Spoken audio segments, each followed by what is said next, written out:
भाषण शुरू करेंगे। वंदे मातरम, वंदे मातरम।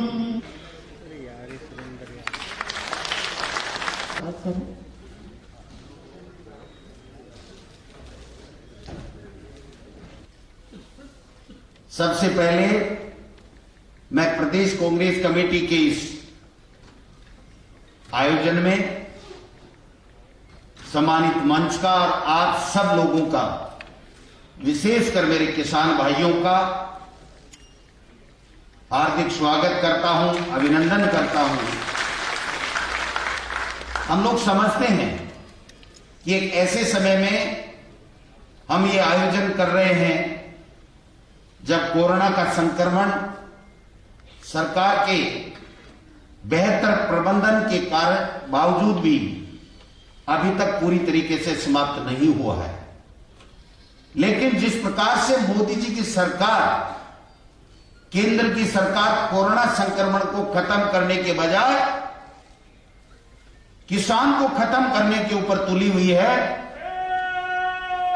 और 3 काले कानून जो किसान के खिलाफ लाए गए हैं, उनके विरुद्ध में किसानों के बीच में हम सबको जाकर के उनको बताना पड़ेगा। उसके साथ सोनिया गांधी जी और राहुल गांधी जी के निर्देशानुसार हम सब कांग्रेस के कार्यकर्ता, पदाधिकारी, विधायक, एमपीज को खड़ा होना पड़ेगा, क्योंकि किसान का अगर कभी किसी ने भला चाहा है तो वो कांग्रेस पार्टी है। आपने देखा होगा कि जब यूपीए सरकार में आम सहमति से भूमि अधिग्रहण कानून पारित हुआ तो किसान खुशी से बलियों उछला था। लेकिन जब एनडीए सरकार आई तो एनडीए सरकार आने के बाद में आते ही बड़े बड़े उद्योगपतियों को जमीन देने के लिए उन्होंने बार बार संशोधन करने की कुचेष्टा की। कुछ संशोधन किए भी, लेकिन राहुल गांधी जी के नेतृत्व में किसान के साथ कांग्रेस पार्टी और कांग्रेस पार्टी का कार्यकर्ता खड़ा हुआ। अन्य दल जो एनडीए के हिस्सा नहीं थे वो भी सब खड़े हुए और एक बिगुल बजा, और उस बिगुल बजने के कारण से उनको वापस उस कानून को निरस्त करना पड़ा जो अडानी और अंबानी और बड़े लोगों के लिए लाया जा रहा है। उसके बाद में जिस प्रकार से नोटबंदी का कुप्रयास किया गया और उस षड्यंत्र में वो कुछ हद तक सफल भी हो गए, उससे भी किसान के चोट पहुंची, किसान कमजोर हुआ, छोटे व्यापारी भी कमजोर हुए।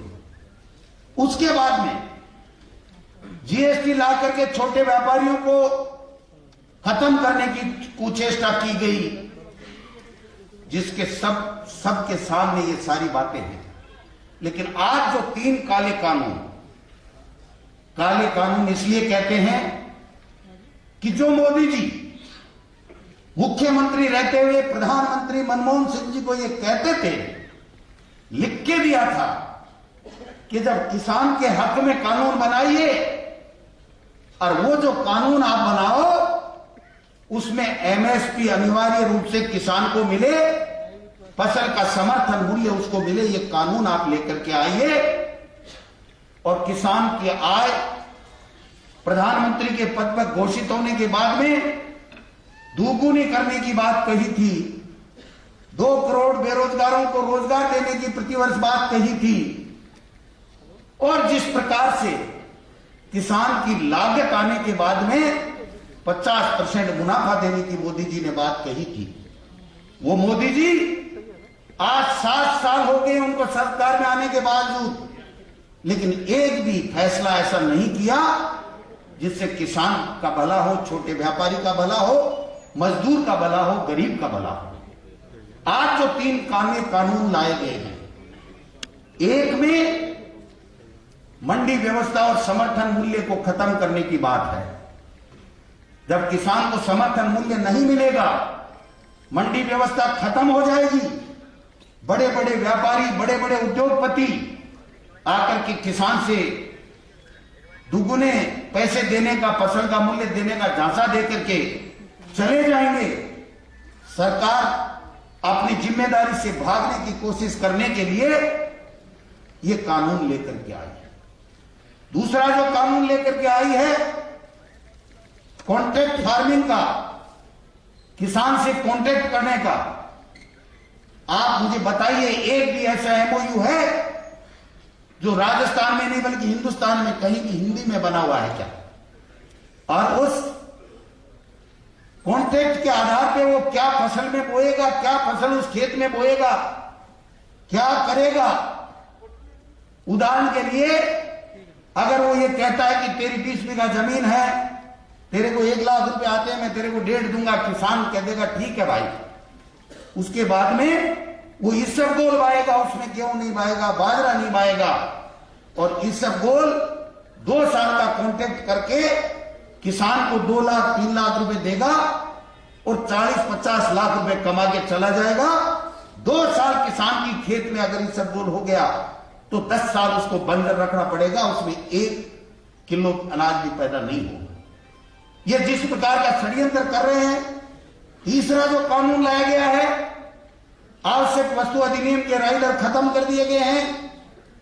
उसमें इतने गंभीर प्रावधान किए गए हैं कि किसान, कोई भी बड़ा व्यापारी उसकी उपज को भंडारण क्षमता का राइडर खत्म कर दिया, कितना भी खरीद सकता है। अगर वो कितना भी खरीद के जमाखोरी कर लेगा तो हम लोग क्या करेंगे? किसान क्या करेगा? उपभोक्ता क्या करेगा? आम आदमी क्या करेगा?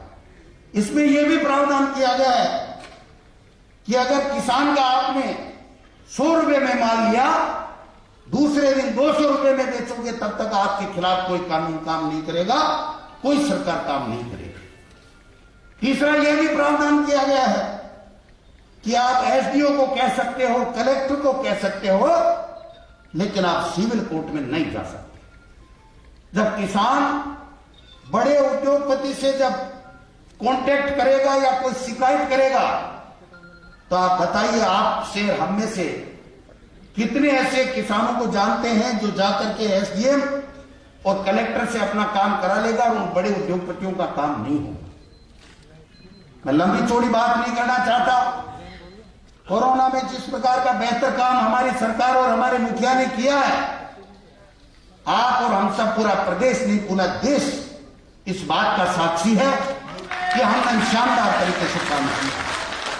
लेकिन आज जब किसान विपदा में खड़ा है, उसके साथ में कुठाराघात हो रहा है, तो कांग्रेस पार्टी का धर्म है कि सोनिया गांधी जी और राहुल गांधी जी के नेतृत्व में, राजस्थान में मुखिया अशोक गहलोत जी के नेतृत्व में पूरे कांग्रेस पार्टी का कार्यकर्ता किसान के साथ खड़ा हो, चाहे वो धूप में हो, चाहे सर्दी में हो, और उसकी इज्जत बचाने का काम, उसकी खेती बचाने का काम, उसकी उपज बचाने का काम, उसकी रोजी रोटी बचाने का काम कांग्रेस पार्टी को करना पड़ेगा। माननीय मुख्यमंत्री जी, हम नहीं चाहते कि सरकार की कोई गाइडलाइन कोरोना में टूटे, इसलिए आप स्वयं देख सकते हैं कि केवल सोशल डिस्टेंसिंग से हमने 5 लोगों का ही रखा, बाकी सारों को एक एक छोड़ करके सोशल डिस्टेंसिंग किया गया है। ये किसानों में इतना आक्रोश है कि पूरे जयपुर में रामलीला मैदान में अगर आप बुलाओ तो किसान आने के लिए तैयार है, सब लोग तैयार हैं।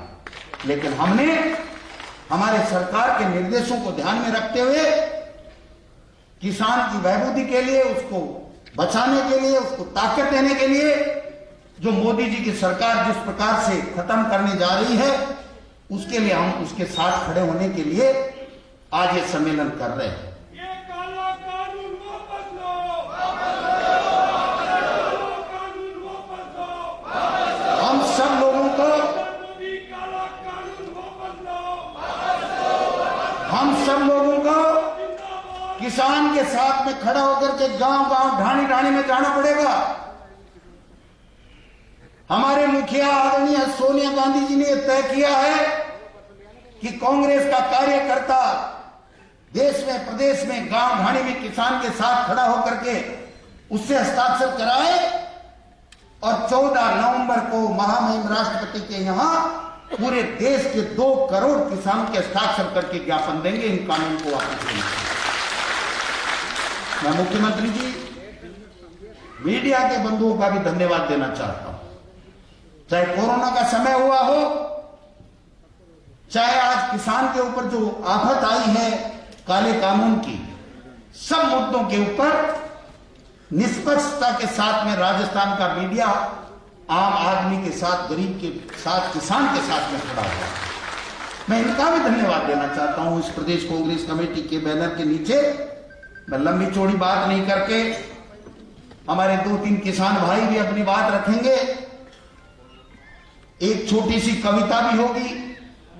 आप सब लोगों को प्रदेश कांग्रेस कमेटी की तरफ से ये फोल्डर के साथ में किसान के साथ क्या काला कानून, तीनों में क्या कमियां हैं, ये आपको दिया गया है।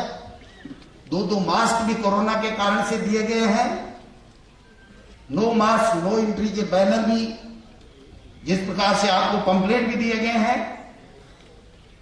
ये हम सबको गांव और ढाणी में निकलना पड़ेगा और जाकर के किसान को यह महसूस कराना पड़ेगा कि कांग्रेस पार्टी, पहले भी मोदी जी जब भूमि अधिग्रहण कानून ला रहे थे, संशोधन कर रहे थे, तब आपके साथ खड़ी थी और राहुल गांधी और सोनिया गांधी ने उस कानून को आपके खिलाफ पारित नहीं होने दिया। आज भी कांग्रेस पार्टी सबको साथ लेकर के इस काले कानून को वापस लेने के लिए मजबूर इस मोदी सरकार को करेगी। मैं पुनः सभी पधारे हुए किसान भाइयों का, मीडिया के भाइयों के, हमारे नेताओं का, तमाम का हार्दिक स्वागत करता हूं। और कोई असुविधा हुई हो तो इसके लिए भी प्रदेश कांग्रेस कमेटी की तरफ से माफी चाहता हूं। आपने पधार करके इस कार्यक्रम को सफल बनाया और किसानों की इस लड़ाई में मोदी सरकार के साथ के खिलाफ आप किसान के साथ खड़े हुए, आपका बहुत बहुत धन्यवाद। जय हिंद, जय भारत। आज मुझे इस बिल पे बात करने के लिए बुलाया गया। सबसे पहले मैं आपको अपना परिचय देना चाहूंगा।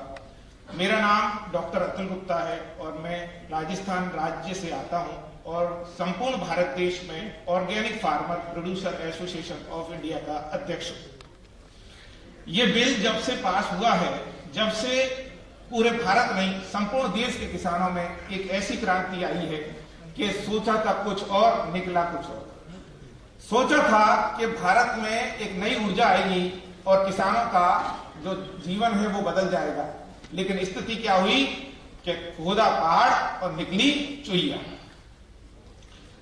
हम बात कर रहे हैं यहाँ कि 3 काले कानूनों को केंद्र सरकार ने जिस प्रकार से पास किया है, जिस तरह से भारत के किसानों को इस तरह से अपने ऊपर कुठाघात करने के लिए मजबूर कर दिया है कि अब तक आप आत्महत्या करते थे, अब आपको हम आत्महत्या की गोली दे देते हैं, अब खाओ और अपने घर में सो जाओ, कोई आपकी सुनने वाला नहीं है। एक बिल पास किया जिसका नाम है farmer product trade commerce production एवं फैसिलिटेशन बिल। दूसरा बिल है फार्मर इकोनॉमी एवं प्रोडक्शन एग्रीमेंट प्राइस एश्योरेंस और तीसरा बिल है farmer service bill and essential commodity bill. अब इन तीनों के बारे में समझने से पहले आपको ये बात जानने की बहुत ज्यादा आवश्यकता है कि कहते हैं कि भारत कृषि प्रधान देश है और भारत की अर्थव्यवस्था कृषि पे आधारित है और भारत जो है कृषि पर निर्भर देश है। लेकिन मैं ये कहना चाहता हूं कि भारत कृषि पर निर्भर देश तो है, लेकिन भारत का प्रत्येक व्यक्ति कृषि आधारित उत्पादों को खाने पर भी निर्भर है। हम ये बात बार बार भूल जाते हैं। और दूसरी बात हम ये भूल जाते हैं कि भारत के बाद में जब दूसरे देशों को निर्यात करने का वक्त आता है तो भारत ही वो देश होता है जब यूरोप और अमेरिका जैसे देशों के लिए सबसे ज्यादा निर्यात करता है। एक व्यवस्था हमारे देश में आई 1965 में, उस व्यवस्था का नाम है एपीएमसी। एक बिल पारित किया गया, एक आयोग, एक एक कानून बनाया गया कि एपीएमसी मंडियों के अंदर सीधा की सीधा किसान लेके आएगा और व्यापारी उसको खरीद करके प्रोसेसिंग करके किसान कंज्यूमर तक पहुंचाएगा। लेकिन उसके तुरंत बाद ही एक व्यवस्था और आई, उसका नाम है हरित क्रांति। इस हरित क्रांति और एपीएमसी ने मिलकर के भारत को एक बहुत ऊंचाइयों पे पहुंचाने का कार्य किया। लेकिन स्थिति क्या हुई कि इस दोनों के बीच में छोटे छोटे जो व्यापारी थे, वो छोटे छोटे जो जिनको व्यापारी का दर्जा नहीं मिला, छोटे छोटे जो लोग थे, उन्होंने एक दलाली का व्यवसाय चालू कर दिया और कंज्यूमर और व्यापारी यानी इंडस्ट्रियलिस्ट और किसान के बीच में मध्यस्थ बनकर के एक ऐसा वातावरण पैदा कर दिया कि कालांतर काल से लेकर के आज तक वो व्यवस्था एक परमानेंट व्यवस्था बन गई और उस व्यवस्था के अंतर्गत सबसे ज्यादा जो नुकसान हुआ वो किसान को हुआ और दूसरा हम लोगों का हुआ, कंज्यूमर का नुकसान हुआ। आज स्थिति हमारे देश में ये है कि बिचौलियों के कारण किसान ने उत्पादन किया और बिचौलियों के पास आया। किसान ने उत्पादन को 18 रुपए की एमएसपी के माल को 13 रुपया बेच दिया, लेकिन बिचौलियों के कारण जो माल बिकता है इंडस्ट्रीज के पास में वो 18 या 19 रुपए बिकता है, यानी बीज का 6 रुपया सीधा सीधा बीज के बिचौलिए खा गए और किसान को ना तो एमएसपी मिली, ना ही कंज्यूमर इंडस्ट्रियलिस्ट को या कंज्यूमर को अपने वस्तु का पूरा की पूरा लाभ मिला। स्थिति ये नहीं हो जाती है, स्थिति दुर्भाग्यपूर्ण इसके बाद में एक और होती है कि भारत सरकार ने 17-18 में एक बिल पारित किया। उस बिल में कहा गया कि 25 कमोडिटियों को भारत में एमएसपी फिक्स कर दी जाती है और जितना माल भारत के अंदर उत्पादन होगा उसका 25% भारत सरकार के माध्यम से खरीदा जाएगा। लेकिन मित्रों, दुर्भाग्य की बात यह है कि आज की तारीख तक डेटा के अनुसार 6% से ज्यादा कभी भी माल नहीं खरीदा गया। इस देश के किसान को रोने के अलावा क्या दिया है इस संसार ने, मुझे ये बात समझ में नहीं आती है कि सरकार एक तरफ से लेके आती है कि 25% हम खरीदेंगे और उसका एमएसपी तय कर दिया जाता है, लेकिन एमएसपी तय करने के बाद में 6% खरीदा जाता है। और सोच लीजिए कि वो 6% किन लोगों का खरीदा जाता होगा। ये हमारे भारत के किसानों के लिए, राजस्थान के किसानों के लिए कितना दुखद का क्षण है, ये अपने आप में सोचने का विषय है। मैं इस मंच के माध्यम से एक बात बहुत अच्छी कहना चाहूंगा। आदरणीय अशोक गहलोत जी ने किसानों की बात सुनी और किसानों की बात सुनकर के आज ये सम्मेलन किया। इस सम्मेलन को अनेक बार भारत के किसानों की तरफ से, हमारे संगठन की तरफ से बहुत बहुत शुभकामनाएं। इसके अलावा मैं आपको एक बहुत बड़ी बात कहना चाहता हूं जो बहुत महत्वपूर्ण है, जो समझने की बात है कि हमारे देश के अंदर जो किसान की स्थिति है, क्या मंडी में 14 रुपए बिकने वाला गेहूं, क्या 14 रुपए की लागत आती है? भारत के प्रधानमंत्री जी ने जब सरकार में अपना स्थान ग्रहण किया तो उन्होंने कहा कि सबसे पहले किसान को न्याय मिलेगा। आज हमारे किसान की लागत आती है 20 रुपया, हमारी एमएसपी कितनी है 18 रुपया और हमको मिलता कितना है 14 रुपया। आज की तारीख में भी मंडियों का भाव देख लीजिए, एमएसपी 18 रुपए 40 पैसे और मिल रहा है 14 रुपया। आज की करंट डेट में भी देख लीजिए, इससे ज्यादा दुर्भाग्य क्या हो सकता है? यदि भारत के प्रधानमंत्री जी हर छोटी सी बात पर ट्वीट कर सकते हैं तो भारत के प्रधानमंत्री जी को भारत में रहने वाले कम से कम 70% किसानों की इस बात की भावनाओं को समझना चाहिए। भारतीय जनता पार्टी अनेकों तर्क देकर के बातों को रोकना चाहती है। एक दूसरा तर्क मैं आपको बताना चाहता हूं कि राजस्थान में जितना उत्पादन भारत सरकार को खरीदना चाहिए उसका 15 लाख मीट्रिक टन का भारत सरकार ने नियम निकाला कि इतना माल खरीदा जाएगा, लेकिन खरीदा कितना जा रहा है 3 लाख मीट्रिक टन। आदरणीय श्रीमान महोदय, इस मंच के माध्यम से मैं आपसे निवेदन करता हूं कि ये जो बिल है ये पूरी तरह से खारिज योग्य बिल है। स्टेट के आधार पर आप इसको समाप्त कर सकते हैं। हमारा सुझाव है कि न्यूनतम जो एमएसपी डिसाइड की गई है, कम से कम राजस्थान राज्य के अंदर उस एमएसपी से कम कीमत पर किसान का माल ना बिके, इस बात का कानून बनाया जाए। ये मेरा मांग है किसान की तरफ से कि किसान की जो कीमत है जो सरकार ने तय कर दी है उससे कम इसी प्रकार से यहाँ राजस्थान में ना बिके। दूसरा, जो राजस्थान में एग्रीमेंट हो, जो नियम इन्होंने बनाया है, उस एग्रीमेंट में वही कानून व्यवस्था लागू हो जो कि पहले से चली आ रही है, कानून व्यवस्था में कोई बदलाव ना हो, क्योंकि हमें पूरी तरीके से मालूम है कि एसडीएम साहब किसान को अंदर घुसने भी नहीं देंगे। तीसरी बात है, बड़े पूंजीपतियों को सीमित रखा जाए, क्योंकि बड़े पूंजीपति पहले से इस देश के अंदर बहुत ही बुरी तरीके से किसानों को शोषित कर चुके हैं। हमारा निवेदन है कम से कम ये व्यवस्था राजस्थान राज्य में ना हो। जय हिंद, जय भारत, धन्यवाद। हमें सपना दिखाया गया था कि डबल आय होगी, हमें ये मिलेगा वो मिलेगा, और एक ऐसे मकर जाल में हमें फंसा दिया गया है कि पता नहीं हमारे साथ क्या होने वाला है। 3 पॉइंट मेरे जो समझ में आए, मैं उन पर बात कर रहा हूं। पहला, भंडारण की व्यवस्था इन्होंने बड़ी अच्छी कर दी, इतनी अच्छी भंडारण की व्यवस्था कर दी कि जो 1 बीघा जमीन पर खेती करने वाला है वो अपने जहां जिसके पास में एक मकान भी नहीं है उसको भी ये बोल दिया गया कि तू तेरा पूरा माल रख ले तेरे घर पर, और जब रेट आएगा तब बेच लेना।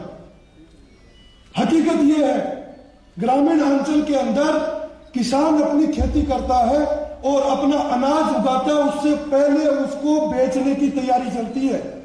उसके घर पर खाना खर्चा भी नहीं पूरा हो पाता है, कहां भंडारण करेगा वो। ये भंडारण की व्यवस्था ऐसी व्यवस्था कर दी गई है कि जो पैसे वाले लोग हैं पूरे देश का अनाज 2-3 फर्में ऐसी है पूरे देश का अनाज खरीद सकती है।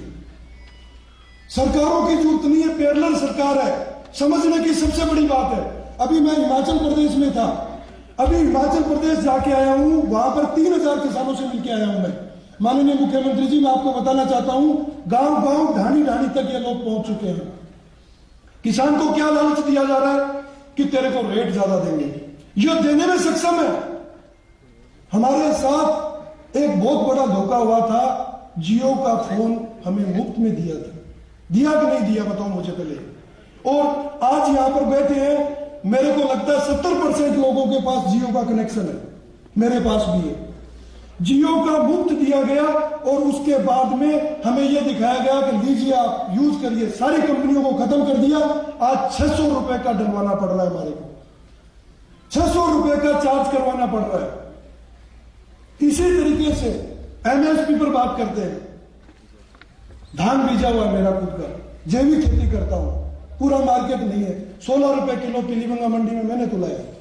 इस अगर मंडियों को खत्म कर दिया जाएगा तो ये मोनोपोली से किसकी चलेगी। किसान को आज 5000 रुपए की जरूरत है, कौन देता है भाई उसको। इस आधारभूत ढांचे के ऊपर पूरा का पूरा प्रहार किया जा रहा है। तीसरी बात, कॉन्ट्रैक्ट फार्मिंग। कॉन्ट्रैक्ट फार्मिंग आज से थोड़ी हो रही है। मेरे पास जमीन नहीं है, मैं 1 बीघा जमीन के ऊपर खेती करता हूं, किसी पड़ोसी की जमीन लेकर के मैं काम करता हूं, सदियों से कॉन्ट्रैक्ट फार्मिंग होती आ रही है। अब नए लोग आएंगे, नए लोग आकर के जो खेती किसानी करने वाले लोग हैं उनको कहेंगे तू कितने में लेता है कि 2000 में, हम 3000 देते हैं, ले लेंगे वो। 5 साल का कॉन्ट्रैक्ट फार्मिंग करके और एग्रीमेंट कर लेंगे। माननीय, मैं जो बात बताने जा रहा हूं वो किसान को समझने वाली बात है, आंकड़े नहीं समझने वाली बात है। आज मुझे एक बात बताइए कि 5 साल के लिए मैंने कॉन्ट्रैक्ट पर आपकी जमीन ली है, क्या मैं उसका जैविक कार्बन बढ़ाऊंगा? क्या मैं उसकी मृदा की जांच कराऊंगा? क्या मैं उसको 3 साल तक उसका भूमि का शुद्धिकरण करूंगा? क्योंकि मैंने तो 5 साल के लिए जमीन ली है, और 5 साल के लिए जो जमीन लेगा वो उसका दोहन करेगा, वो किसी के उसको कोई मतलब नहीं है। आज भंवर सिंह की जमीन ली है, कल आपकी जमीन लेगा,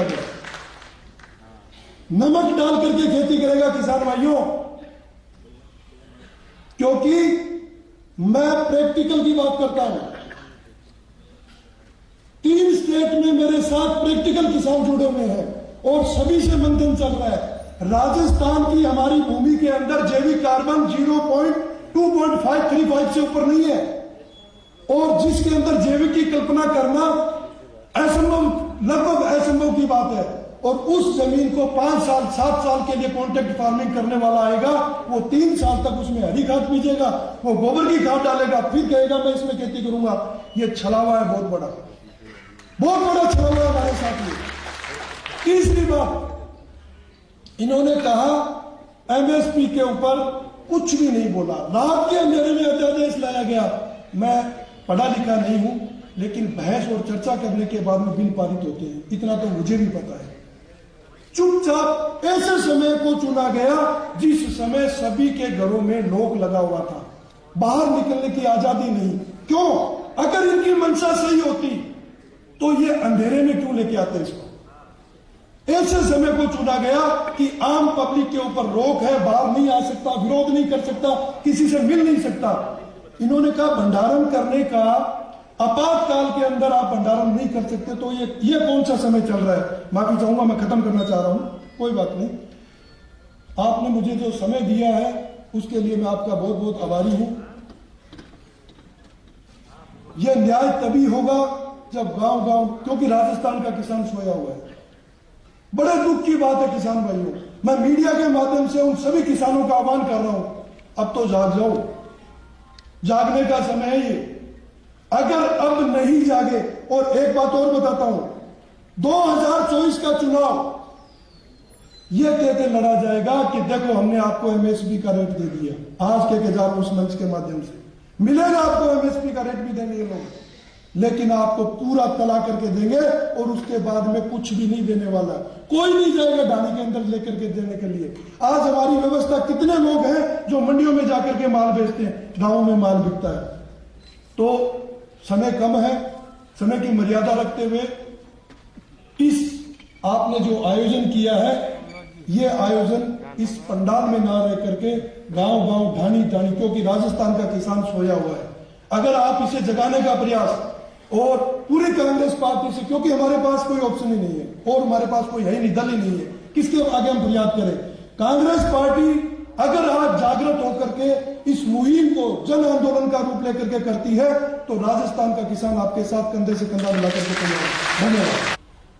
किसानों की बात पर जरा गौर कीजिए, किसानों की बात पर जरा गौर कीजिए, किसानों की बात पर जरा गौर कीजिए, अन्नदाता की व्यथा पे पूरा ध्यान दीजिए। कर्ज माफी का वादा था, कर्ज माफी कीजिए, कर्ज माफी का वादा था, कर्ज माफी कीजिए। काले कानूनों को मोदी वापस लीजिए, काले कानूनों को मोदी वापस लीजिए, काले कानूनों को मोदी वापस लीजिए। किसानों ने कर्ज माफी पे मोदी को वोट दिया, कर्ज माफ कर देगा मोदी, उसने सच ये मान लिया। अरे झांसे से सरकार बना, अब लाठियां चलवाते हो, झांसे से सरकार बना, अब लाठियां चलवाते हो। काले कानूनों पर मोदी बेशर्मी दिखाते हो, काले कानूनों पर मोदी बेशर्मी दिखाते हो, काले कानूनों पर मोदी बेशर्मी दिखाते हो। एमएसपी का सपना लाल बहादुर लाए थे, लाल बहादुर शास्त्री जी का सपना खत्म करना चाहते हो? आप इतने महान हो गए, कल को आप गांधी जी का विचार खत्म कर दोगे। मैं पढ़ना चाहता हूं आपके बीच में किसान साथियों कि क्या होता है एमएसपी का दर्द जब लाल बहादुर शास्त्री जी का सपना कुचला जाता है। कि एमएसपी का सपना लाल बहादुर लाए थे, अन्य फसलों और गेहूं के उचित दाम दिलवाए थे। एमएसपी से किसानों को सीधा हाथों में दाम मिला, किसानी से हरित क्रांति भारत को सम्मान मिला, किसानी से हरित क्रांति भारत को सम्मान मिला। किसानों के साथ हमेशा कांग्रेस ने न्याय किया, किसानों के साथ हमेशा कांग्रेस ने न्याय किया। 72,000 करोड़ का कर्जा सोनिया जी ने माफ किया, 72,000 करोड़ का कर्जा मनमोहन सिंह ने माफ किया।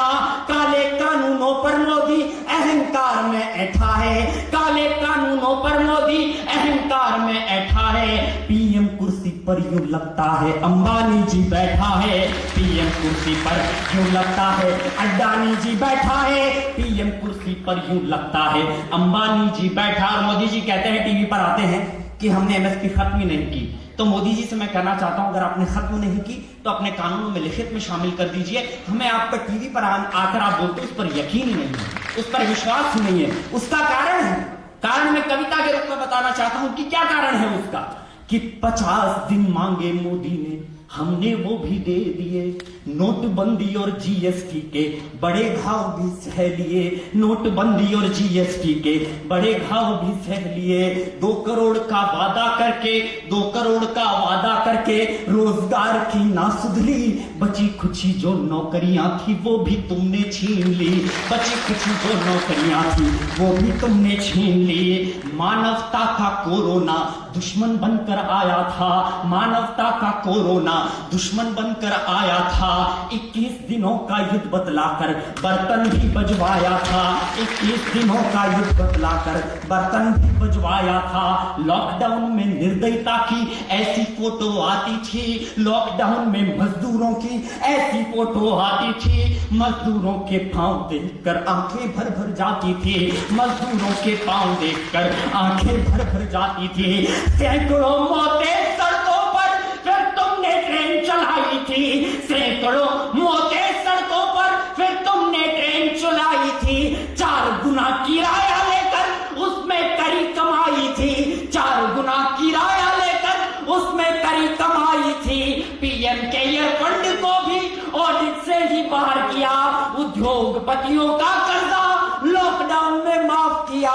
रोजगार और जीडीपी, रोजगार और जीडीपी अब किसानों को खाता है, रोजगार और जीडीपी अब किसानों को खाता है। अंबानी की कठपुतली बन मोदी देश चलाता है, अंबानी की कठपुतली बन मोदी देश चलाता है, अंबानी की कठपुतली बन मोदी देश चलाता है। किसानों को मोदी जी एमएसपी कौन दिलाएगा? क्या जितने करोड़ों किसानों को क्या घर घर जाकर एमएसपी दिलाओगे? इससे एक स्थिति उत्पन्न होगी इस कानून से, वो स्थिति मैं आपको समझाना चाहता हूं कि किसानों को मोदी जी एमएसपी कौन दिलाएगा? बंधुआ मजदूरी किसानों से ठेकेदार करवाएगा, बंधुआ मजदूरी अन्नदाता से ठेकेदार करवाएगा। क से कबूतर ना जाने उसे कॉन्ट्रैक्ट समझाओगे, क से कबूतर ना जाने उसे कॉन्ट्रैक्ट समझाओगे। अनबन हो गई यदि कभी तो पुलिस केस करवाओगे, अनबन हो गई यदि कभी तो पुलिस केस करवाओगे। इसके बाद किसान के साथ क्या होगा कि काले कानूनों के कारण कुछ ना साबित कर पाएगा, काले कानूनों के कारण कुछ ना साबित कर पाएगा। स्वाभिमान सेठों के सम्मुख किसान का मारा जाएगा। विश्वासघात के कारण मोदी तुम पर नहीं भरोसा है, विश्वासघात के कारण मोदी तुम पर नहीं भरोसा है। किसानों की थाली में तुमने सीधे जहर परोसा है, किसानों की थाली में तुमने जहर भरोसा है, किसानों की थाली में तुमने जहर परोसा है। अब भी समय है काले कानूनों को वापस लो, अब भी समय है काले कानूनों को वापस लो। स्वामीनाथन रिपोर्ट लागू करके राहत दो। मैं किसान का बेटा हूँ, मैं किसान का बेटा हूँ, तूफानों से भिड़ जाता हूँ। कर्ज माफी का वादा भी मैं तुमको याद दिलाता हूँ, कर्ज माफी का वादा भी मैं तुमको याद दिलाता हूँ। किसानों के परिवारों की हाय तुम्हें लग जाएगी, किसानों के परिवारों की हाय तुम्हें लग जाएगी। आम चुनावों में मोदी जी कुर्सी भी चली जाएगी। झूठ बोलते वेश बदलते लगते केवल जोकर हो टनल में हाथ हिलाते हैं। अरे झूठ बोलते वेश बदलते लगते केवल जोकर हो। भगवान न समझो खुद को मोदी तुम जनता के नौकर हो, भगवान न समझो खुद को मोदी तुम जनता के नौकर हो, भगवान न समझो खुद को मोदी तुम जनता के नौकर हो। किसानों की आवाज का पूरा सम्मान कीजिए, काले कानूनों को मोदी वापस लीजिए, काले कानूनों को मोदी वापस लीजिए। मैं युवा हूं, 4 अंतिम पंक्तियां पढ़कर मैं अपना स्थान लेता हूं कि युवाओं का देश मेरा, युवा कर्णधार। इसके अंतिम पंक्ति पर आपको बहुत अच्छा लगे तो पूरा सदन मुझे आशीर्वाद दीजिएगा। मैं सबसे छोटी उम्र का कवि हूं हिंदुस्तान में और गांधीवादी विचारधारा को पूरे हिंदुस्तान में पढ़ता हूं, इसलिए आपको बताना चाहता हूं कि युवाओं का देश मेरा, युवा कर्णधार इसके चारण कहता युवाओं को जिम्मेदारी दीजिए। युवा थे राजीव गांधी, देश को चमन किया, समुचित स्थान युवा नेताओं को दीजिए। वो लाल किले की प्राचीर, हिमालय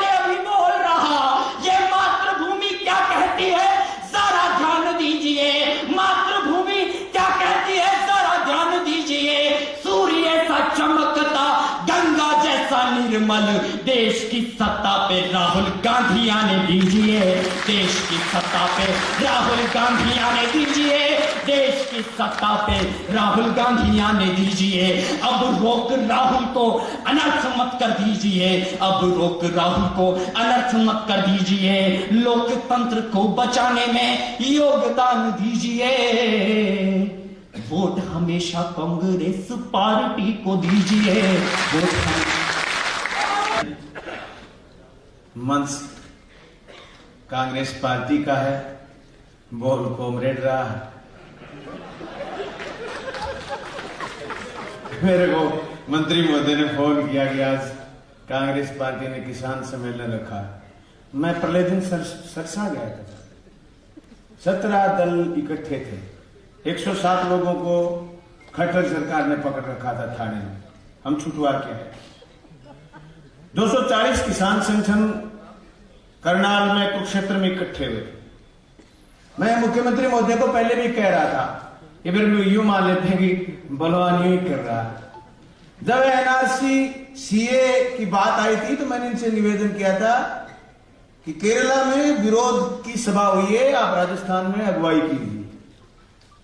ये मेरे से पहले कबीर सारी बात कह गए। मैं ज्यादा अध्यादेश पर बिल पर बात डीपली नहीं जाना चाहूंगा, पर मैं एक बात जरूर करना चाहूंगा। इन अध्यादेशों के खिलाफ अगर हम पार्टियों में बंट के रह गए और हमने ये सोच लिया कि साहब ये तो फला पार्टी के लोग इकट्ठे, हम नहीं कहेंगे, हम नहीं बोलेंगे, तो मैं चाहता हूं हम फिर किसान के साथ हैं। मंच जरूर फैसला देने बुलाया है, पर मैं ये कह रहा हूं मैदान में उतरना पड़ेगा सब लोगों को। और आपको तो इससे ज्यादा गुस्सा आना चाहिए, क्योंकि आवश्यक सेवा वस्तु अधिनियम 1955 में बना था और ये कहा था कि इससे ज्यादा तू इकट्ठा नहीं करेगा, तू इकट्ठा कर लेगा तो आलू 200 रुपए किलो हो जाएंगे, प्याज 200 रुपए किलो हो जाएंगे, दाल आसमान छू जाएंगी। बेटे बेईमानियों कह रहे हैं कि कितना इकट्ठा कर लो, हमें क्या लेने देना। कानून लेके आए और ये कह रहे हैं कि राज्य इन कानूनों को मानेगा। मोदी जी ठठेरे की बिल्ली ठरकों बोल रहे नहीं मानेंगे आपके कानून। तुम मंडी तोड़ना चाहते हो। मेरे को शिरसा में एक पत्रकार ने पूछा कि तुम्हारे राजस्थान में विरोध क्यों नहीं हुआ, कमजोर विरोध क्यों है। 800 मंडी लगी थी, 800। ये अलग बात है कि 2 जुलाई को शटर गिर दिया था केंद्र ने कि और नहीं तोड़ोगे। गौण मंडियों में अनाज तुलना शुरू हुआ था, केंद्र उसको तोड़ना चाहता है, तो गुस्सा आना चाहिए मुख्यमंत्री जी सबको। आपने 700 मंडियों में माल तुलवाया था, 700 मंडियों में, वो तोड़ने की साजिश दिल्ली रच रही है। पार्टियों के बैनरों से ऊपर उठ करके हमें लड़ना पड़ेगा। भाई कह रहे हैं कि किसान के लिए कॉन्ट्रैक्ट फार्मिंग आएगी। वो पीलीबंगा वाले किसान साथी कह रहे थे हमारे इलाके में आज भी जमीन ठेके लेकर के काश्त करते हैं। वो ठेका ऐसा नहीं होगा कॉन्ट्रैक्ट फार्मिंग का। हजारों हजार एकड़ जमीन मजबूर कर देंगे लेने के लिए। तीनों कानून एक साथ लाए, जमीन खोसेंगे, मंडी तोड़ेंगे, खुद के व्यापारी होंगे, उनका व्यापारी गंगा के घाट पर जाके खड़ा हो जाएगा और कहेगा या तो दे दे 800 रुपए किलो, नहीं दे तो गंगा में ले तेरा माल। ये बेईमानी है। मैं जिस दिन खड़ा हुआ ना पत्रकार तुम तो मेरी मजाक उड़ा रहे थे जब ट्रक आया था, मैं बैनर लिए विधानसभा के आगे खड़ा था। 2 रवि दूसरे दिन बोले यार तेरे का विरोध बड़ा जोर का किया। मैंने कहा ये कबाड़ा करके जाएगा, ये कबाड़ा करके गया था ट्रंप, ये कबाड़ा करके गया था। अरे लॉकडाउन में सांस नहीं आ रहा था किसी को, ये रात के अंधेरे में काले कानून ला रहे थे। ये बालाकोट, ये अक्षय दिन, ये 750 चैनल उनके अगर किसान का फायदा करते थे बताते नहीं। कितनी बार बताते, 1000 बार बताते। अक्षय दिन किधर गया?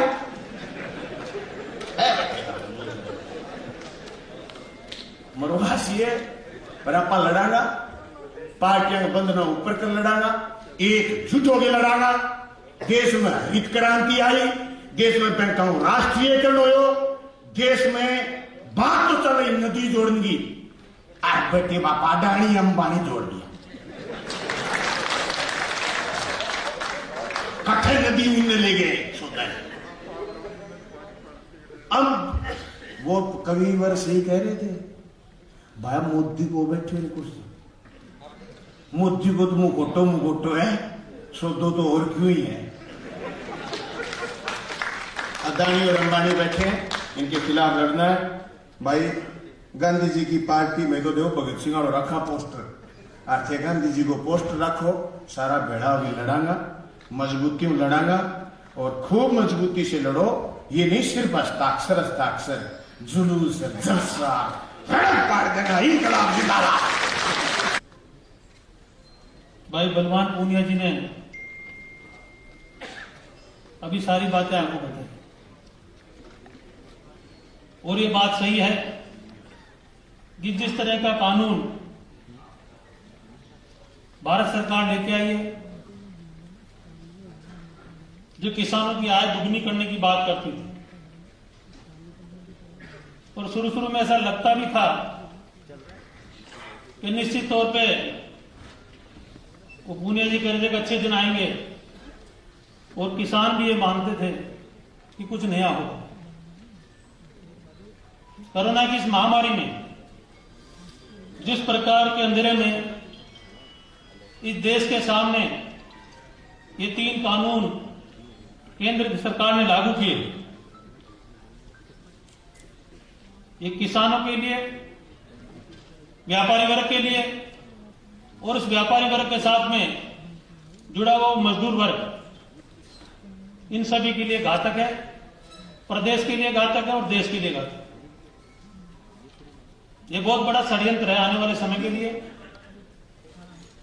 और ये बात सही है कि 130 करोड़ की आबादी वाला ये देश जो खेती और काश्त पे अपना खुद का पेट भरता है, किसान और पूरी जनता का, और जीडीपी में जिसका सहयोग है, कोरोना की महामारी के बावजूद भी आज जीडीपी जिस तरह से गिरी, पर उसमें ताकत देने का काम इस देश और प्रदेश के किसान ने किया, जो आप सभी के सामने है। और ये बात मीडिया के माध्यम से आप सभी के सामने आ चुकी है। अखिल भारतीय कांग्रेस कमेटी के अध्यक्षा ने पूरे देश के किसानों को, राजनीतिक दलों का आह्वान किया है कि हम इस बिल का विरोध करें, और विरोध हो भी रहा है। पर यह बात सही है जो बलवान पूनिया जी कह रहे थे कि भाई सबको एकजुट होना पड़ेगा, दलगत राजनीति से ऊपर। हो सकता है वोटों की राजनीति के चक्कर में आने वाले समय के लिए हम अपने बच्चों का भविष्य अंधकार में करके जाएं, क्योंकि ये वो पूंजीपतियों की सरकार जो पर्दे के पीछे दूसरा खेल खेल रही है। एमएसपी का कहीं जिक्र नहीं, न्यूनतम समर्थन मूल्य इस पूरे बिल में कहीं खुलासा नहीं है कि किसान का जो जीन्स है, जो उसकी पैदावार है, उसका आने वाले समय में किस प्रकार से पहचान होगा, गांव का कौन सा थड़ा होगा, कौन सा ऐसा कार्यालय होगा, कौन प्रतिनिधि वहां बैठेगा, कौन व्यापारी वर्ग उसको खरीदेगा और किसके पास गोदाम होंगे, ये हम सभी लोग जानते हैं। ये पूंजीपतियों को ताकत देने का काम, इस देश को और गरीब करने का काम। देश की आजादी के बाद में जितने भी नवाचार हुए, और ये 70 साल की जो बात करते हैं कि कांग्रेस पार्टी ने क्या किया, वो आप हम सभी के सामने हैं। उन शोरूमों से माल निकाल के बेच रहे हैं, और इसी प्रकार से इस किसान को कमजोर करने का काम इस बिल के माध्यम से भारत सरकार कर रही है। जो भी उद्योगपति आएंगे वो मन माफिक ये सही कह रहे थे कि वे गंगा के किनारे पे खड़े होकर कह देंगे कि 800 रुपए में देना तो ठीक है, नहीं मैं गंगा में ठेका। आज ठेका प्रथा हम सभी जानते हैं। हमारे पीली गंगा वाले भाई ने जो बात कही, हनुमानगढ़, गंगानगर, कोटा, बूंदी, ये जो जिले हैं वो आज भी कमजोर के जो किसान हैं, जिसके पास मैन पावर है, वो दूसरी किसानी को ठेके पे लेके और खेती करते हैं, पर वो अलग प्रकार का ठेका। ये जो कानून के माध्यम से किसान को ठेके पे लेने की बात करिए जमीन को, और उसमें जो कह दिया कि एसडीएम और कलेक्टर की यहां सुनवाई होगी। अरे भैया, एसडीएम और कलेक्टर के पास तो पहले ही जमीनी काम बहुत है, पहले ही रेवेन्यू के केस भरे पड़े हैं, और वहां उस किसान को घुसने कौन देगा? जिसकी फटी जूती होगी, फटा कमीज होगा, जिसको अंग्रेजी आती नहीं, न शुद्ध हिंदी आती, न एसडीएम कार्यालय का पूरा नाम आता, उसकी क्या दशा होगी? साथियों, आप सभी लोगों से निवेदन है कि पूरे देश में अंदर खाने आग लगी हुई, और यदि हमने इस विरोध को आगे नहीं बढ़ाया, क्योंकि दूसरे लोग इस बात को भी मैदान में लेकर घूम रहे हैं कि आय दुगनी होगी, क्योंकि ये राजनीति के जो जमात के लोग हैं, जो सभी दलों के लोग हैं, वो अपनी अपनी रोटियां सेकते हैं, पर उनको ये पता नहीं है ये किसान किसी दिन कमजोर होगा तो आने वाली पीढ़ी हमको माफ नहीं करेगी। ठीक है, कुछ समय के लिए अपन राजनीति कर लें, इस राजनीति के बलबूते हम अपनी ताकत दिखा दें, पर जो काम हम करने जा रहे हैं और जो कानून, काला कानून हमने बनाया है, इसको आने वाली पीढ़ियां भुगतेगी। डॉक्टर जी को मैं धन्यवाद दूंगा कि उन्होंने अखिल भारतीय कांग्रेस कमेटी के निर्देशानुसार हस्ताक्षर अभियान रखा। 2 करोड़ लोगों के, किसानों के हस्ताक्षर करके हम राष्ट्रपति को ज्ञापन भिजवाएंगे। हमारे दिल्ली के नेता लोग वो ज्ञापन राष्ट्रपति जी को सौंपेंगे। मैं उस कार्यक्रम के लिए इनको बधाई देता हूं, और हम सभी का दायित्व है कि इस बिल में जो कमियां रखी है, जो खुलासे इन्होंने नहीं किए, उनको नजरअंदाज किया है। जो किसानों का हक है, जमीनी हक है, उसके बारे में हम विरोध करें। मुझे बोलने का मौका दिया, उसके लिए बहुत बहुत धन्यवाद। जय।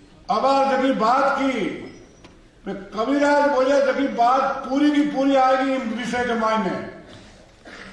आज भी मौके पर राजस्थान का किसान बैठा हुआ पार्ट है, और टोडासरा जी धन्यवाद जी वहां कि किसानों की बात सुनी और किसानों ने आगे मौका दियो।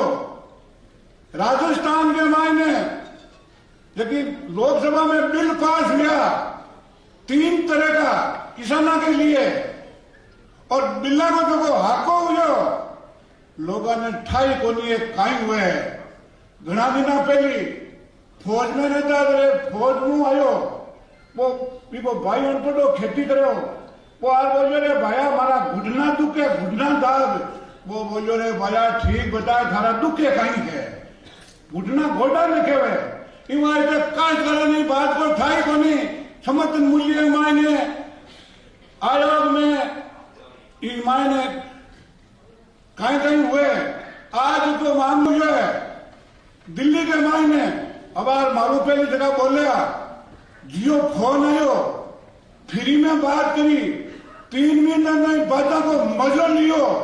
अब क्या 600 रुपया लगे, और कोई कंटो कार्ड लेती, यहाँ कोई कंटो कार्ड, यहाँ कोई गारंटी है। लोगों ने भरमाए। मैं कहूं थाने जगदीन 30 करोड़ की जनसंख्या ही, जगदीन कांग्रेस राज में आई 30 करोड़ की जनसंख्या ही। मोदी जी 120 करोड़ के बाद में आया, पहले को नया है। पूरे राज्य को विकास हुआ, हिंदुस्तान को विकास हुआ, सब लोगों को हुई। मैं को खेती करता पहल बहुत मन में जगदीन दलमियों मावे जनता जाग के माए, मावे जनता जाग के माए बकरियों टोगरियो टाबर तीनों मुंडा काटता झाग में। ये जगह कष्टारो जगह झपो खचड़ो बाबरो खेतो नारा संभल के माए ने पानी के माए ने बीग जाता, बहुत दुख पाता। अब थोड़ी सी फॉर्चूनर आई है तेने लोग इम आएगा के काश डाल थोड़ा ऊंचा हुआ तो धारेला को नहीं। मैं को खेती पे नहीं होती कहीं, कोई खेती नहीं, कोई भाव नहीं हो। यूं टैक्स लाया, 1 आया, वैज्ञानिक बीज उत्पादन हुआ बढ़िया, जना थोड़ा सो सास आयो, और सास आने के बाद में और जो विधायक लाया है, मैं को अगर काश्तकार गफलत में रहेगा माया से एक बादशाह पूछो बीरबल ने कि मैं जो जवाब पूछूं भी को जवाब इशारे में पूछूं, इशारे में आना चाहिए। वो बोलो पतो लगाऊं साहब, वो चारा ने फिरियो एक एवं चरावे, वो शिष्कारी करे 200-300 ले गए, एक साथ शिष्कारे में चल रहे, वो देखियो जानवर ही इशारे में चल रहे, इशारे में समझी मिनट तो समझना कहीं टाइम लगे। बीरबल पूछो कि तू भाई बादशाह कन जावे और बादशाह तन इशारे में पूछे, तन इशारे में जवाब देना है, वो बोलो हाँ बैठी हूं, वो लेगो बादशाह कन, बादशाह जा रही 2 आंगली उभी करी, 1 आंगली उभी करी, भी 2 करी, भी इया करियो, भी इया करी। बादशाह बोलो बहुत बढ़िया उत्तर दिया भाई मैंने। बीरबल पूछो काई पूछो कि मैं पूछो दिन 2 1 वो जो 2 है क्या सृष्टि क्या पर टिक्योड़ी है, वो बोलो दूरी पर। पाछो भी एवं पूछो कि तन बादशाह काई पूछो, मन पूछो 1 लड़ी दिया, मैं जो बड़ो आदमी तन 2 लड़ी दियूं, वो बोलो पूरा एवं दियूं, मैं जो और मैं जानकारी के अभाव में काश्तकार मरा जा रहा है। अगर काश्तकार ने जानकारी होती है, मैं कोई अड्डा नहीं है, कोई अम्बानी है, ईट बता के वहां कोई फर्क है। आज कांग्रेस प्रदेश का अध्यक्ष विराजमान है, राजस्थान का मुख्यमंत्री विराजमान है, और अब मनावे उम्मीद है बेबी फिरे कमनी है, बेबी बाल फिर डूबा थाके फायदो हुई। मैं अपने पूछा जियो हुई जिया हुई दूसरो हुई, मामलो बड़ो गंभीर है। कोरोना न्यारो है, मुंडो बजड़ो रहना पड़ी, खुले मुंडे बाहर नहीं कर सका, मौका बड़ो खतरनाक है, अरे मौके को फायदा उतार मिल जाए। अगर कोरोना नहीं होता तो आज नहीं ठाकुर जान के बिल कितने कहे, पर कोरोना बड़ो खतरनाक है, इनको भी ध्यान रखना पड़े। और आज भी मौके पर जब भी किसान भाई आया है, मुकाबलो करना पड़े, मुकाबलो। अगर मुकाबला नहीं किया थोड़ा सा शर्माएगा, मारा जाएगा। भारत को है, मैं कुछ समर्थन मूल्य की बात करे, लागत मूल्य की तो बात कौन करे, भाई लागत किसान को खाया हुआ है 7,000 रुपया, 7,000 रुपया 1 बीघा बनावे। कोई को भाजी आ जाओ हिसाब करे जो पूरा बताइए 1 बीघे पर 7,000 रुपया में फसल चाहे कोई को बनाने की बात करूं मैं। वास्ते आज को मौका है, किसान सम्मेलन लग्यो है, सरकार की तरफ प्रदेश की तरफ पार्टी की तरफ आप किसान जगह बैठा हुआ समझदारी बात करा, दरे बात चलेगी। मारे कामराज जी कवि है, मैं कविता लिखी भी लिखियो, आजादी का रखवाला थे सूता मत रिजोरे, आवेला मोड़ मार्ग में थे सत्ता रिजोरे। राम राम साहब।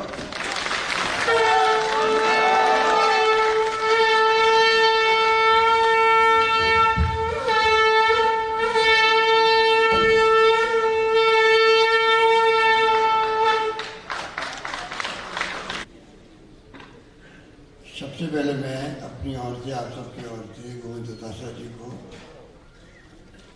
बधाई देना चाहूँगा। उन्होंने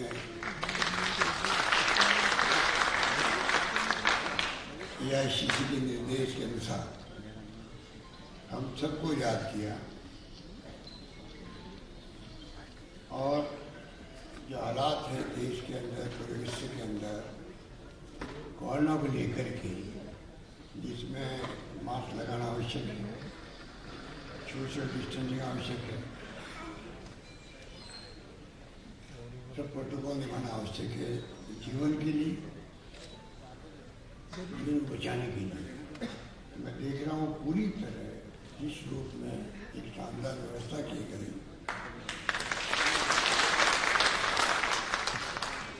सरकार के जो आदेश है, सरकार की जो मंशा है, जिसका नाम हमने दिया जन आंदोलन, जब तक जनता का आंदोलन नहीं बनेगा तब तक कोरोना से बचाव मुश्किल होगा। इस रूप में आज पूरे प्रदेश के अंदर जो अभियान चल रहा है, इस बड़े हॉल के अंदर मीटिंग बुलाना, व्यवस्थित रूप से आपको बिठाना, एक संदेश जाएगा प्रदेशवासियों का। तमाम लोगों को मास्क लगा के सोशल डिस्टेंसिंग बैठे हुए थे। हम देखते हैं कि जो कई बार प्रोग्राम होते हैं उसमें मास्क तो होते हैं कई जगह और सोशल डिस्टेंसिंग नहीं होती। कई बार हम लोगों ने गलती हो जाती है, तो लोग कहते हैं कि खुद ही मास्क नहीं लगाया कि हमें क्यों कहते हैं। आपके आशीर्वाद से सरकार ने बहुत अच्छे ढंग से कोरोना का मुकाबला किया। मेरे ख्याल से पूरे देश में नंबर 1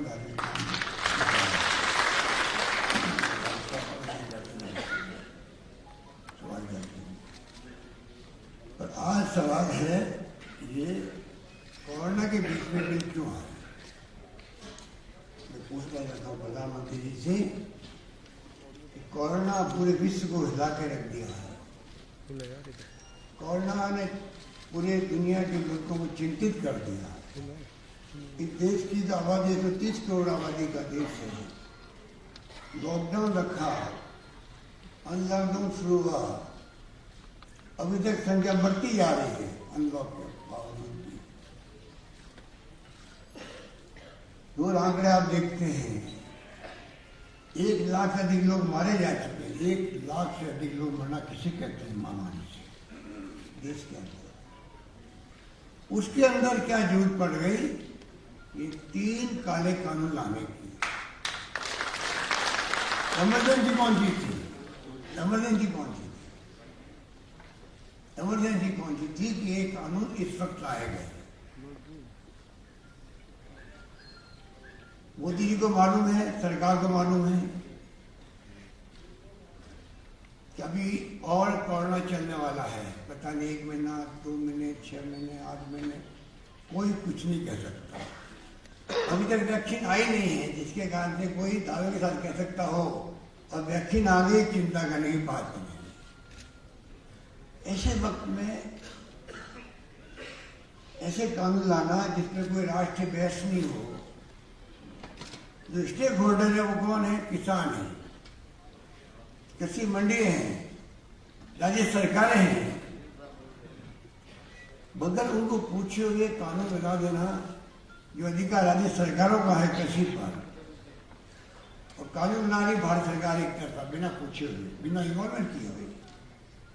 पार्लियामेंट में कहा गया भाई आप इसको सेलेक्ट कमेटी में भेज दो, पार्लियामेंट्री कमेटी में भेज दो। उस कमेटी के अंदर तमाम पॉलिटिकल पार्टी के लोग होते हैं, एमपी होते हैं, चर्चा कर लेंगे, सर्कुलेट हो गया पूरे मुल्क में, राष्ट्रीय बहस छिड़ जाएगी कि इस कानूनों के अंदर क्या खामी है, क्या कमी है, क्या खासियत है। वापस पार्लियामेंट में आएंगे सिफारिश के साथ में, उसके बाद में बहस कर लेंगे। नहीं माना गया। लेकिन तमाशा आप सबने देखा है कि राज्यसभा के अंदर क्या हुआ। लोकसभा में तो एक तरफा मेजोरिटी है, पास कर दिया गया। डिवीजन मांगा गया वोट का, नहीं दिया गया। ऐसा कभी होता है क्या? विपक्ष डिवीजन मांग रहा है वोट के लिए, क्योंकि आपकी नीयत में खोट थी, आपने परवाह नहीं करी किसी की, परवाह नहीं करी किसी की। आज कोरोना, आपके कोरोना के कारण से अर्थव्यवस्था ध्वस्त हो गई है। लोगों के पास पैसा नहीं है, गरीब लोग तकलीफ में हैं, किसान तकलीफ के अंदर है, व्यापारी भी तकलीफ के अंदर है। इंडस्ट्री बंद हो गई थी, छोटे दुकानदार तकलीफ में हैं, ठेले वाले रेडी वाले तकलीफ में हैं, सभी तकलीफ में हैं। खूब हम लोगों ने उनको कैश बांटा, काइन में मदद करी, भोजन सामग्री बांटी। आपने कोई कमी नहीं रखी। जिसका जितना बस चल रहा था खूब मदद करी आप लोगों ने। बाबा साहब ने भी, दानदाताओं ने भी, संस्थाओं ने भी, किसानों ने भी, जिसका बस चला विधायकों ने भी, अपने खुद के एमएलए फंड से भी खूब मदद करी, कोई कमी नहीं रखी। काम चल गया, पर अभी तक भी लोग तकलीफ में। उसकी तरफ ध्यान दे सरकार, केंद्र सरकार। आज जब अर्थव्यवस्था ध्वस्त हो गई है, केंद्र की भी राज्यों की भी, मोदी जी के पास तो आरबीआई है, रिजर्व बैंक ऑफ इंडिया है, उनके पास तो नोट छापने की अधिकार है, राज्य के पास नहीं है। और राज्य सरकारों की आमदनी 40% पे आ गई है। ना पानी, ना बिजली, ना शिक्षा, ना स्वास्थ्य, ना सड़कें। जो काम होना चाहिए, जो हम करना चाहते हैं, जो हमारा सपना आगे के लिए, सभी राज्यों के अंदर तकलीफ है, चाहे किसी पार्टी सरकार। जीएसटी जो हमें मिलता है, एग्रीमेंट है भारत सरकार से, वो बंद कर दिया। पैसे आ नहीं रहे, वो कह रहे, और कहते हैं राज्य सरकारें कर्ज लेकर के अपना काम चला रहे। राज्य कह रहे हैं कि कर्ज आप लो, आपको अधिकार है, आपको देना है राज्यों को। राज्यों का अधिकार है आपको लेने का, उसको आप क्यों नहीं दे रहे हो? कर्ज आप लो फिर हमें दो। वो अलग से मुद्दा आप देख रहे हो चल रहा है, पढ़ते हो काम में। तो ऐसे हालात में जब देश संकट में है, आर्थिक नीतियां गलत है सरकार की, आर्थिक नीति को समझ नहीं सरकार को, वित्त मंत्री महोदय खुद नहीं समझ पा रही है। प्रधानमंत्री जी मीटिंग बुलाते हैं बजट को लेकर के, देखा होगा आपने, एक्सपर्ट की मीटिंग बुलाई, वित्त मंत्री उसमें मौजूद नहीं। ये तो हालात है देश के अंदर। जिस देश का वित्त मंत्री समझ नहीं रहा हो कि अर्थव्यवस्था किस दिशा में जा रही है। कोरोना से पहले से ही हम लोग तकलीफ में थे, इकोनॉमिक स्लोडाउन था। कोरोना के दरमियान में हम पूरे बर्बाद हो गए। आगे क्या होगा, गाड़ी पट्टी पे कब आएगी, कोई नहीं कह सकता। तो जरूरी वो है या 3 काले कानून है? कोई जवाब है सरकार के पास? चाइना आपके बॉर्डर पर आके बैठ गया, अंदर घुस गया, प्रधानमंत्री कह रहे हमारे इतना कोई चौकी पे कब्जा है ना किसी पे कब्जा है। किस बात का टेंशन है वहां पर? हालात चुनौती के रूप में दूसरे हैं, उसकी तरफ ध्यान नहीं। और किसानों के 3 कानून अचानक ही, कृषि मंडियां जो 60 साल हो गए राजस्थान के अंदर एक समय बनी,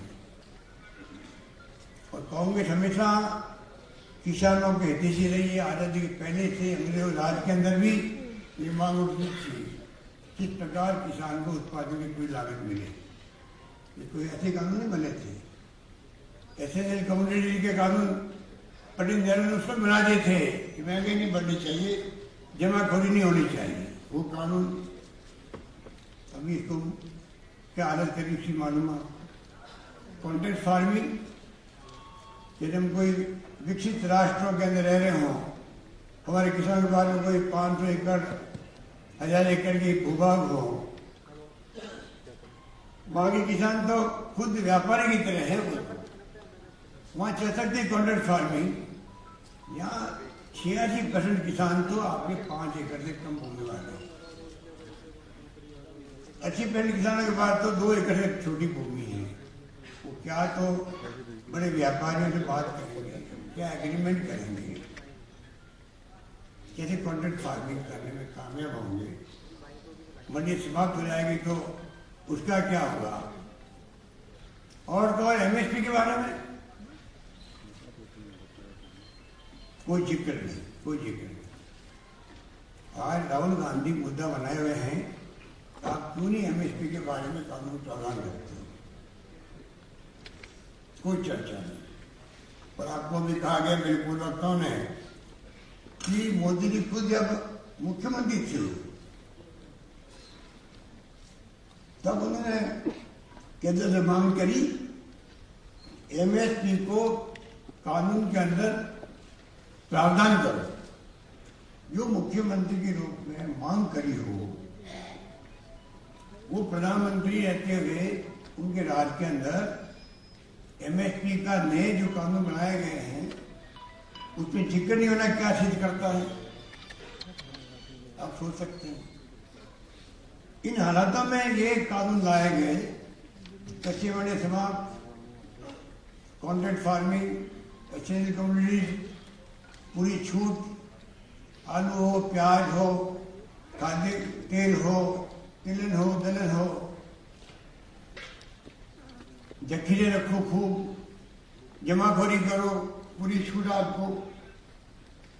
ये हालात में हम लोग ये आज बहस कर रहे हैं। ये तो अभी समझने में वो वक्त लगेगा लोगों को कि कानून वास्तव है क्या, और इसलिए हमारे रीतगंडी ने अन्य वक्ताओं ने जो बातें कही आपको कि मार पड़ेगी धीरे धीरे, ऐसी पता ही नहीं पड़ेगा, खेती करना मुश्किल हो जाएगा। होना ही चाहिए था जो कमियां हैं मान लीजिए 60 साल के बाद में, अगर कृषि मंडियों में और किसानों को कैसे इमदाद मिलेगी। आज तो स्थिति कर दी है वहाँ के दलाल, वहाँ के पल्लेदार, वहाँ के हमाल, वहाँ के मजदूर, वहाँ के ट्रांसपोर्टर, वहाँ के विधवा औरतें विधवा बैठी बैठी छानती है अनाज को, सब बेरोजगार हो जाएंगे। पर आप अगर कमियों को दूर करते, आज एमएसपी तो जारी करते हैं, एमएसपी क्यों जारी करते थे? किसान को पूरे दाम मिले, मार्केट फोर्सेस काम करे। यदि सरकार उतरती कोई जमाने के अंदर मैदान में, न्यूनतम समर्थन मूल्य पे सरकार खरीदारी शुरू कर रही है, अचानक भाव बढ़ जाते थे मार्केट के अंदर, इसलिए एमएसपी लाई गई थी। आज भी आप देखते हैं एमएसपी के बावजूद भी भाव नीचे रहते हैं। होना ये था, आपने वादा किया था किसान को दुगनी इनकम कर देगा, ये दुगनी इनकम कर दिया।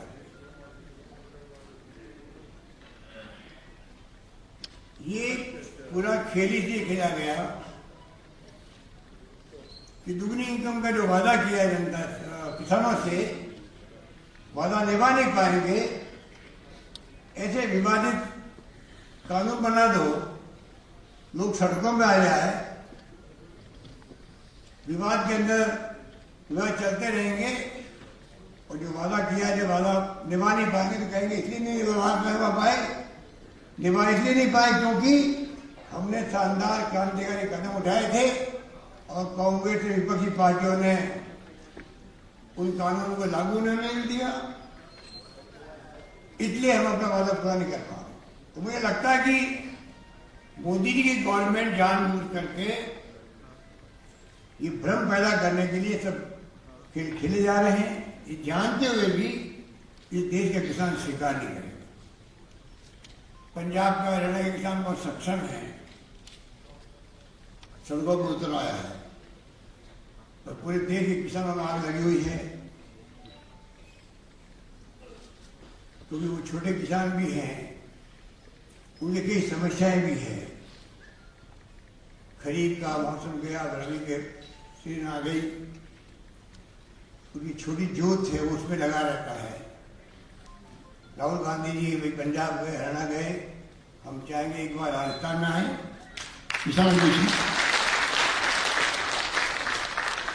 किसानों रूबरू हो। यहाँ किसान पूरी तरह तैयार है, दुखी है, चिंतित है, आने वाले वक्त में क्या होगा। सोनिया गांधी चाहती है कि सारी सरकारें सोचे किस प्रकार से हम जो कानून बनाने का अधिकार राज्यों को है, उस पे जो केंद्र ने जो हस्तक्षेप किया है उनको किस प्रकार से हम लोग ठीक कर सकते हैं। हम चाहेंगे कि विचार करें हम लोग उनके सुझाव पर, उन्होंने खुदने का इसका एग्जामिन करो क्या क्या संभावनाएं हैं। हम चाहेंगे विधानसभा बुला करके वहां पर हम डिस्कशन करें,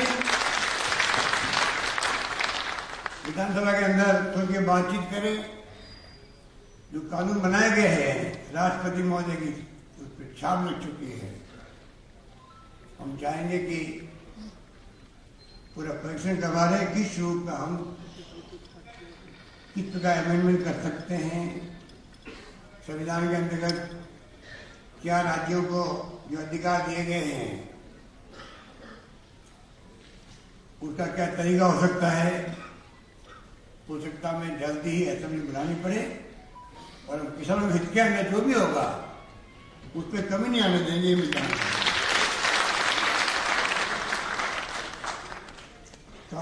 कहाँ चले गए हम लोग। कोई जमाना था हम लोग अमेरिका में भीख मांगते थे, गेहूँ आता था पेड़ 480 का, वो हम खाते थे। और कहाँ हमारे किसान, चाहे पंडित जवाहरलाल नेहरू हो, चाहे लाल बहादुर शास्त्री हो, चाहे इंदिरा गांधी थी, किस प्रकार से किसानों में विश्वास करके, देश के किसानों के विश्वास के बल पर हरित क्रांति आह्वान किया और देश आत्मनिर्भर हो गया। कहाँ आजाद हुए थे तो 33 करोड़ देवी देवता थे देश के अंदर, आबादी 33 करोड़ लगभग थी उस वक्त में। आज करीब 135 करोड़ देवी देवता देश में विराज रहे हैं। उन सब का पेट भर रहे हो आप लोग, उन सबको अनाज मिलता है, इंपोर्ट करने की जरूरत नहीं पड़ती, कई बार एक्सपोर्ट करते हो। ये किसान की ताकत है देश के अंदर, जिसको पैदा नहीं गया। इसलिए मैं कहना चाहूँगा कि भंवर सिंह जी तो मैंने सुना कि 14,000 किलोमीटर की यात्रा करके आए हैं। तो बहुत ही अच्छे ढंग से वो हमारे साथी लोकेश कवि शानदार कविता पाठ किया आपके सामने। छोटी उम्र के कवि हैं और कविता पाठ से लग नहीं रहा था वो छोटे उम्र के हैं। बहुत अच्छा कविता पढ़ी। बलवान पुनियारी को मैं धन्यवाद दूंगा। हमेशा वो किसानों के लिए मजबूती से खड़े रहते हैं। कांग्रेस के प्लेटफॉर्म पे CPM के साथी आए हैं, राष्ट्रीय लोकदल पार्टी अजीत सिंह जी, स्वागत जी तुम्हारे अपने अभी मंत्रिमंडल साथी हैं। तो हम सब मिलकर आज यहाँ बैठे हुए हैं। बाद में मेरे पूर्व वक्ताओं ने बहुत सारी कह दिया आपको, जितनी बातें करें उतनी कम है। तो मैं आपको इतना कह सकता हूँ कि राजस्थान सरकार हमेशा किसानों के संग खड़ी मिलेगी आपको, और हमने हमेशा वो कदम उठाए हैं किसानों के हित के अंदर। हम चाहते हैं किसानों को बड़ी बड़ी पूंजीपतियों से, नेशनल मल्टीनेशनल कंपनी से बचाए। और ये जो फैसले किए गए थे हमारे जो कृषक कल्याण कोष, राजीव गांधी कृषक साथी योजना, माता फूले मंडी योजना, श्रमिक कल्याण योजना, किसान कलेवा योजना कई चल रही है, ये सब प्रभावित होती है। हम चाहेंगे कि कोई प्रभावित नहीं हो, किसानों को उसका पूरा लाभ मिले। और जो हमने वादे किए हैं, अभी दुदासा जी मुझे याद दिला रहे थे, 50% ज़्यादा वादे पूरे किए हमने। हमने कहा 5 साल तक बिजली की दर नहीं बढ़ेगी, 1,40,000 कृषि कनेक्शन जारी किए, सोलर पंप हो, सोलर के प्लांट लगाने की बात हो खेतों पर, तमाम जो वादे किए हमने उसमें 50% ज़्यादा हमने पूरे किए हैं। आगे भी मैं चाहूँगा कि आज जो आप आए हैं, जिस रूप में बैठे हुए हैं, मुझे खुशी है कि कम समय के नोटिस में आप सब यहाँ पर आ सके। और मैं पूरी उम्मीद करता हूँ कि अब तो कई बातें राहुल गांधी जी कर रहे हैं जो सरकार को करनी चाहिए थी। न्याय योजना, आज हम लोग 2,000 जगह खुश रहते हैं। राहुल गांधी जी ने कहा 6,000 रुपये मिले प्रति माह एक परिवार को, 72,000 मिले प्रति वर्ष, तब जाकर के स्थिति इसकी सुधर सकती है। उस पर ध्यान नहीं दिया गया, काले कानून लाने में ध्यान दिया गया। ये जो स्थितियाँ बनी हैं राजस्थान सरकार ने ये भी किया कि जो फसलें हैं उत्पादन होने के बाद में वो आप ग्रहण में रख दो और आप कर्जा ले लीजिए, उसके अगेंस्ट में 10% ब्याज की जगह 7% ब्याज सरकार देगी आपको, खाली 3% ब्याज भरना पड़ेगा। हिंदुस्तान में कहीं नहीं हुआ है। एक के बाद एक हम लोग योजना ला रहे हैं और मैं उम्मीद करता हूँ कि उसका लाभ आने वाले वक्त में आपको देखेंगे। यही बात कहता हुआ मैं लंबी बात ये कहता हूँ कि ये कानून जो है तो बहुत ही विस्तृत है, जितनी बात करो उतनी कम है, रिसर्च करो उतनी कम है। इसको हम सबको मिलकर के इनका मुकाबला करना है और ये दिमाग में रखें कि हमें एकजुटता दिखानी है किसानों को। और पूना जी ने ठीक कहा कि अक्रॉस द पार्टी लाइन ये किसान की बात है, उसके लिए हम एकजुट रहेंगे तब जाके सरकार की आंखें खुलेगी, वो लागू नहीं कर पाएगी। हम चाहेंगे क्या अमेंडमेंट कर सकते हैं, क्या लाकर राजस्थान सरकार विधानसभा में लाकर के क्या लाभ दे सकती है, उस पर हम लोग पूरी तरह लगे हुए हैं और जल्दी आपको मालूम पड़ेगा कि सरकार का फैसला क्या हुआ है। ये बात के बाद अपनी बात समाप्त करता हूँ। धन्यवाद। जय हिंद। धन्यवाद।